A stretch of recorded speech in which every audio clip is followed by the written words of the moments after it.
안녕하십니까 구독자 여러분, 짠돌이 만수르의 짠만입니다. 추석 연휴에 어떻게 잘 보내고 계십니까? 저는 얼굴이 더 통통해지고 있습니다.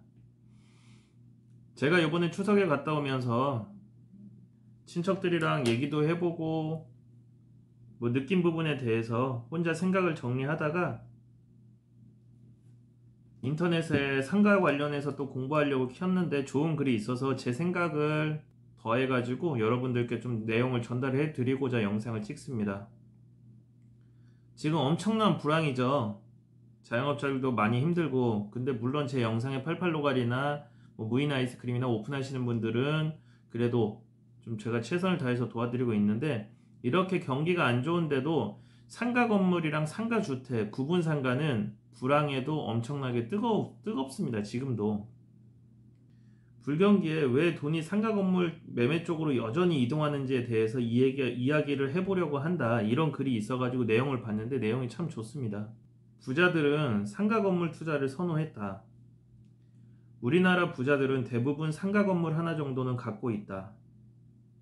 이들의 취향은 모두 다르다. 상가 주택만 고집하는 부자도 있고 근린 상가만 찾아다니는 이도 있다. 상가 투자 경력이 많은 이들은 자금력을 내세워 시행사로부터 초기에 테마상가를 매집하기도 한다. 경기가 안 좋아서 부자들이 포트폴리오를 짜는데 그때 부자들이 반드시 투자 항목에 넣는 것이 바로 상가다. 여기에는 상가 건물도 있을 것이고 상가 주택도 있을 것이고 상가 구분 상가도 있을 것이다. 어찌됐건 다 상가다. 수익형 부동산이다. 이렇게 보시면 될 것 같습니다. 수익형 부동산으로서의 상가의 매력은 여러 가지다. 경기 침체기에도 매월 일정한 임대 수익을 안겨준다. 은행 이자와 비교할 수 없는 임대 수익을 가져다 준다. 또 값이 오르면 자산 가치가 커진다. 정부의 규제도 땅이나 아파트보다 덜하다. 그래서 상가를 수익형 부동산이라 부른다. 수익형 부동산으로서의 상가의 매력은 여러 가지인데 여기서 저평가되어 있는 상가를 찾으셔야 됩니다. 저평가. 일예로 제가 작년에 법인으로 매수한 상가가 있습니다. 작년 7월에 매수를 했었던 것 같아요. 구분 상가. 이거 첫 법인으로 매수를 했습니다.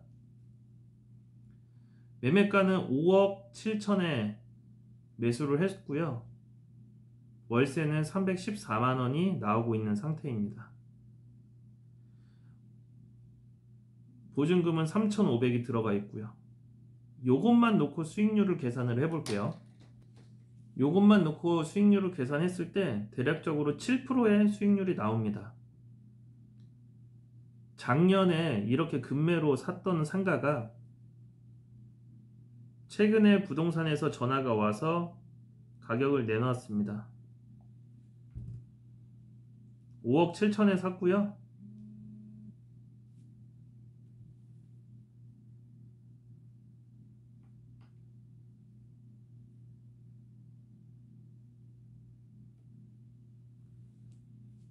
(5억 7천에) 샀던 상가가 지금 12억에 부동산에다 내놨습니다. 물론 이 금액 다 받을 생각 아니고요. 깎아서 11억 이상은 받지 않을까, 이런 생각을 가지고 있습니다. 팔려도 그만, 안 팔려도 그만. 제가 얼마에 샀는지는 중요하지 않아요. 1년 만에 이렇게 가격이 뛰었다는 게 중요한 거죠. 사실은 근데 여기서 여러분들이 아셔야 될 게 가격이 뛴 게 아닙니다. 원래 그 상가는 5억 7천만 원짜리가 아니었어요. 원래부터가 최소 9억입니다. 9억 자리가. 그러니까 저는 알고 있기 때문에 급매로 샀던 것이고요. 그리고 지금 1년이 지난 시점에서 권리금들이 많이 올라간 상황에서 월세도 314가 아니라 지금은 이제 450까지 받을 수 있는 자리이기 때문에 월세 또한 이렇게 인상이 되기 때문에 당연히 매매가는 내가 생각하는 최고가는 12억을 본다.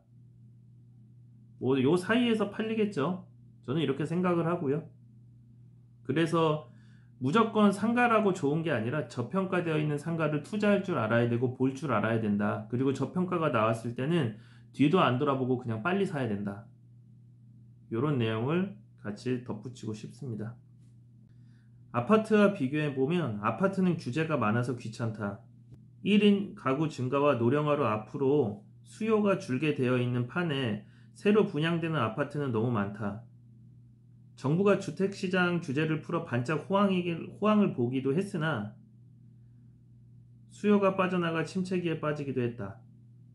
또 투자 대상으로 땅을 잘 고르면 대박을 터뜨리는 투자 상품이지만 호가가 올라도 거래가 안 되면 골칫거리다. 왜? 월세가 안 나오잖아요, 땅은. 상가는 사자마자 월세가 나오잖아요. 제가 지금 2주택자예요. 그래서 아파트가 지금 많이 떨어져 있어가지고 아파트를 한 채 이번에 좋은 거를 사려고 알아보고 있는데 3주택자라서 취득세가 많이 나오고요. 그리고 중요한 건 이 두 개에 있는 집이 쉽게 팔리진 않아요. 그래서 저는 주택이랑 아파트 이런 거보다는 주택이랑 아파트랑 땅보다는 상가 건물 이런 수익형 부동산이 훨씬 좋다. 지금도 그렇게 판단을 하고 있습니다. 상가 건물 투자, 상가 주택 매매 주의할 점, 버블을 주의해라. 수익형 부동산이기엔 물론 수익이 큰 만큼 위험도 도사린다. 지난 몇 년간 시중 자금이 상가와 빌딩으로 몰리면서 일부 상업용 부동산에는 거품이 붙어 있다. 특히 택지개발지구나 재건축 단지 등에서 새로 분양하는 상가는 분양가가 지나치게 높은 게 사실이다. 이런 상가를 잘못 고르면 값이 오르기는커녕 임차인을 구하지 못해 비워둔 채 마음고생을 해야 된다.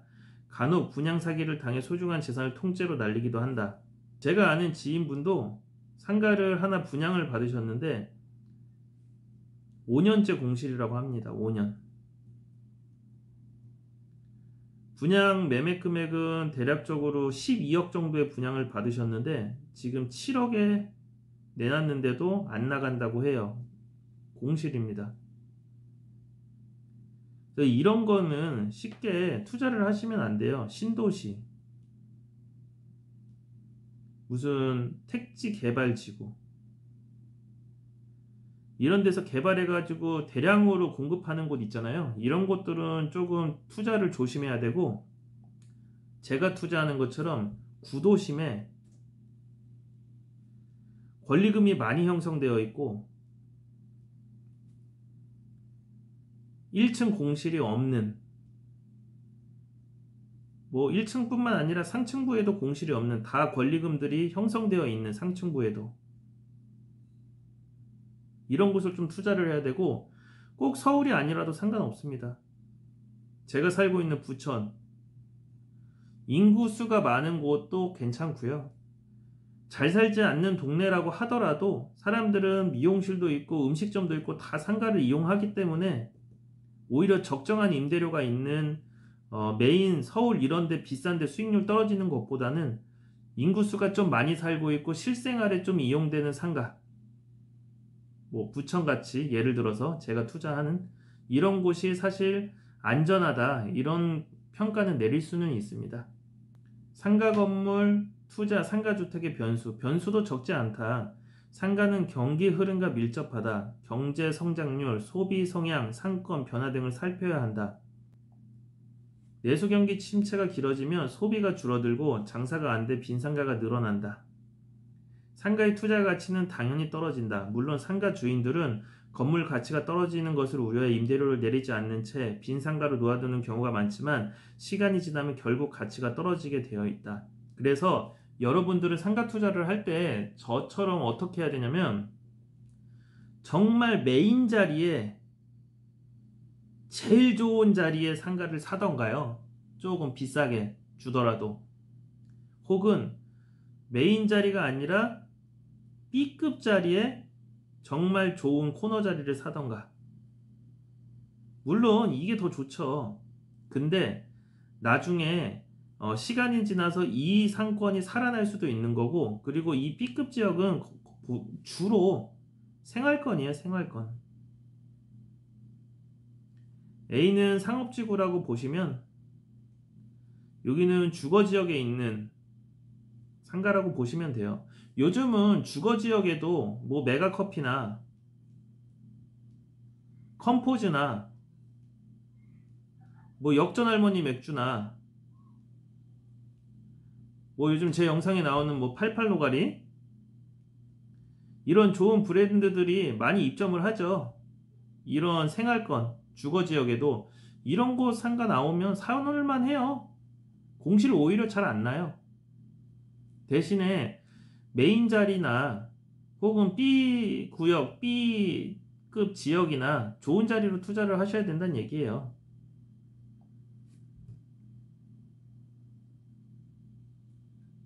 제가 이번에 추석 때 이 얘기를 많이 했습니다. 위기를 기회로 만드는 힘, 지금 사야 된다.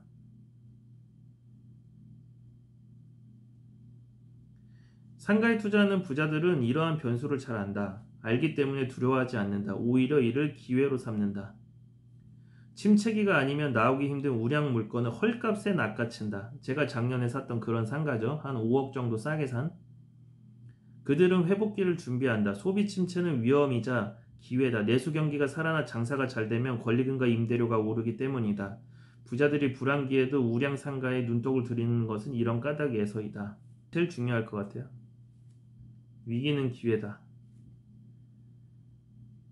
지금 정말로 100개를 보면 한 3개 정도는 금매가 있어요. 3개 정도는 금매가 있습니다. 이런 거는 제가 제 멤버십 게시판에다가 다 올려놓고 여러분들과 우리 멤버십 회원분들과 공유를 합니다. 그리고 100개 중에서 한 7개 정도는 금매는 아닌데 사실 이 자리가 안 나올 자리거든요. 자리가 너무 좋아. A급 자리야. 근데 금매까지는 아닌 거죠. 가격이 아주 싸진 않은데 정말 안 나올 자리인데 나오는 거지. 그래서 지금 아니면 이제 경기가 좋아지면 아마 이런 것들은 보기 쉽지 않다. 그래서 저도 몇 달 전부터 눈이 빠지게 계속 상가를 보고 있습니다. 그리고 요즘은 금매 상가가 나오거나 좋은 상가가 나오면 제가 영상으로 잘 안 찍어요. 저희 유튜브 게시판, 저희 멤버십 회원분들한테만 볼 수 있게 멤버십 게시판에만 올리니까 혹시나 관심 있으신 분들은 멤버십 가입하셔가지고 그쪽에서 금매 물건들 보시고 계약하고 싶으신 분들은 뭐 찾아가가지고 계약하시면 될 것 같아요. 제가 분석해 놓은 거 다 올려놨으니까요. 그렇게 보시면 될 것 같아요. 상가 투자로 자산을 불린 이들에게는 공통점이 있다. 바로 남들이 쳐다보지 않는 불황기에 주로 투자한다는 것이다. 부자들이 침체기나 조정기에 투자하는 것은 이들의 투자 성향이 장기 투자이기 때문이다. 장기 투자로 이익을 극대화한다는 것이 부자들의 투자 패턴인 까닭에 값을 후려쳐 살 수 있는 침체기로 기회를 삼는 것이다. 제가 10년 전부터 상가를 모으기 시작해서 순서대로 매년 이렇게 상가를 계속 모았죠. 그래서 지금 다 갖고 있죠. 뭐 요쯤에서는 7년 차일 거고 7년 된 걸 거고 요쯤에서는 5년 된 걸 거고 요쯤에면 3년 된 걸 거고 요쯤에가 10년 된 걸 겁니다. 바로 제가 영상을 찍고 있는 요 상가가 제 첫 상가거든요. 4억 1,500에 샀던 3칸 1층 3칸 지금은 뭐 하나에 못해도 3억 5천 정도는 하니까 10억 5천에서 많이 받으면 12억까지도 받을 수 있어요. 순서대로 이제 팔 겁니다. 보세요. 이렇게 계속 하나씩 팔고요. 건물로 갈아탈 거예요. 상가 건물로 갈아탈 거고요. 그리고 작년에 법인으로 샀던 상가 하나는 뭐 언제든지 팔아도 상관없잖아요. 법인이기 때문에. 그래서 이렇게 분류해서 하나씩 하나씩 순서대로 장기 보유하고 있는 것부터 팔 생각입니다. 물론 법인으로도 계속 살 생각이고요. 그래서 결국은 뭐냐, 투자는 장기 투자를 해야 된다. 최소한 내가 10년은 갖고 있을 생각으로 그것이 많이 변화할 것이라는 나의 확신도 있어야 되고 이게 정말 싸다는 나의 믿음도 있어야 되고 그러려면 여러분들이 여러 군데 지역을 보면 안 돼요. 정말로 여러분들이 잘 생각하는, 내가 여기는 눈 감고도 살 수 있어. 예를 들어서 거기에 3억에 나왔어. 그럼 바로 살 수 있는. 그게 3억이라고 분석할 필요도 없어요. 그냥 바로 사는 거예요. 내가 쏠게요. 5천만 원. 계약금으로 5천 그냥 넣어버리는 겁니다. 왜? 포기할 거면 1억 내놔야 되니까. 이런 식으로 여러분들이 생각하고 있는 지역을 항상 머리에 염두에 두고 그쪽 부동산 사장님들하고 계속 소통을 해야 돼요. 그리고 금매가 나왔을 때 부동산 사장님들은 다 금매라고 합니다. 근데 그게 금매가 아닌지 맞는지는 여러분들이 그만큼 계속 그 지역을 공부를 하고 있어야지만 그게 알 수가 있는 거예요. 지금이라도 상가 건물 투자를 하자. 침체기 때 현장에 나가보면 시세보다 낮게 나온 매물이 널려있다. 평소 같으면 찾아보기 힘든 A급 물건도 있다. 제가 아까 했던 얘기죠.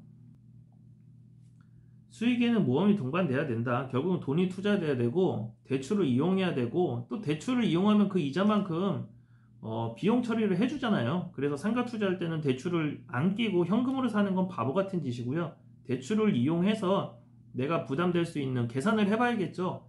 대출 이자보다 월세가 더 많이 나와야 되는 거고 대출 이자가 오르는 것보다 월세가 저평가되어 있어서 나중에 세입자가 바뀔 때 많이 올릴 수 있는, 제가 뭐 최소 막 세입자 바뀔 때 50만 원, 100만 원씩 올라갈 수 있는 상가들 그런 것만 투자하잖아요. 이런 거를 좀 볼 줄 알아야 되는 거예요. 무조건 사라는 얘기 아닙니다. 제가 추석 때 1년마다 저희 친지 가족들을 보잖아요. 친척들을. 또 구정 때도 보고. 안타까워요, 보면. 주변의 친구들도 마찬가지고, 이런 거에 정말 관심은 많아요. 그래서 저한테 물어보기도 물어보고, 그나마 친구들은 많이 물어봐. 왜? 친구들은 날 옆에서 계속 봤으니까. 친구들은 많이 물어봅니다. 근데 실행을 안 해. 이게 문제야. 오히려 구독자로 알게 된 지인분들이 실행을 훨씬 잘합니다. 친구들은 실행을 안 하고 부러워만 해.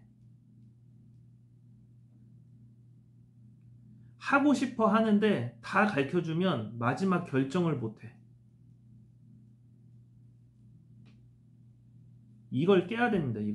이거를 부셔버려야 돼. 이거를 부셔야 성장할 수가 있어.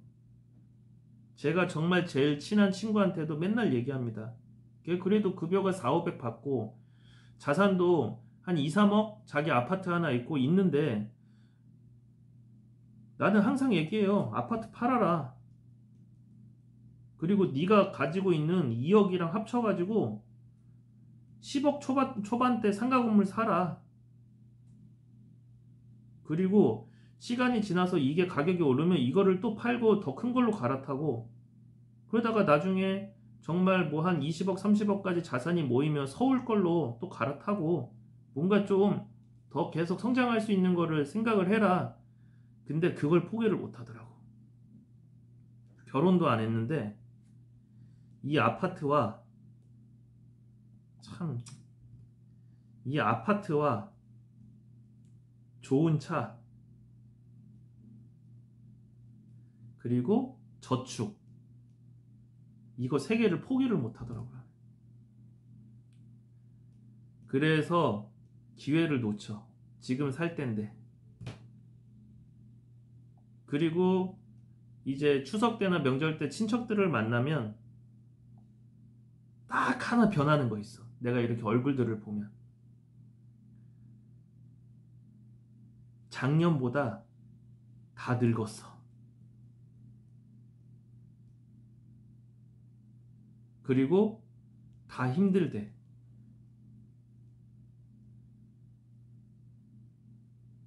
다 힘들대.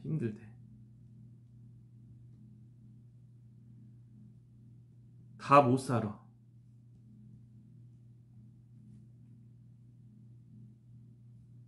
이런 얘기만 해. 모이면.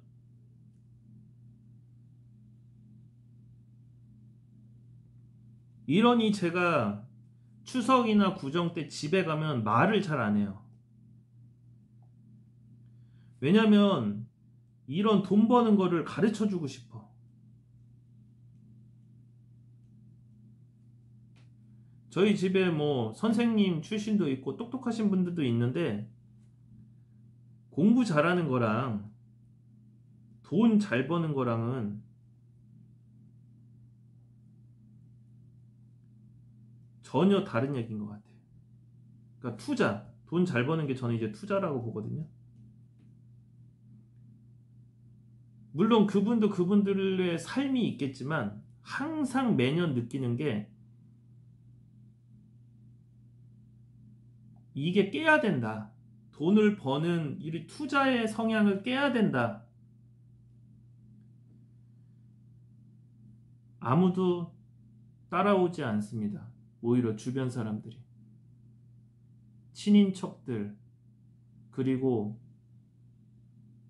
친구들, 백날 얘기해봤자 따라오지 않습니다. 오히려 구독자 분들 중에서 저랑 성향이 비슷한 성장하고자 하는 분들이 잘 따라옵니다. 안타까워요. 그래서 이 영상을 아마 제 지인들이나 친구들도 보고 있을 거예요. 지금이 기회다. 열심히 돈 모아서 경기 회복되기 전에 괜찮은 매물, 구분상가나 뭐 어차피 건물은 안 살 거니까 100% 처음 사는 사람들은 건물 안 삽니다. 구분상가라도 하나 좋은 거 사라. 얘기하고 싶습니다. 오늘의 얘기는 여기서 마무리하고요. 여러분들도 투자에 대해서 너무 무서워하지 마시고 지금이 기회다라는 생각으로 대신에 굉장히 신중하게 접근해야 되는 거는 맞아요. 그거는 맞으니까 좀 많이 고민하고 분석하시면서 좀 성장할 수 있는 그런 삶이 되셨으면 좋겠습니다. 고맙습니다. 짠돌이 만수르였습니다. 또 좋은 영상으로 찾아뵐게요. 감사합니다.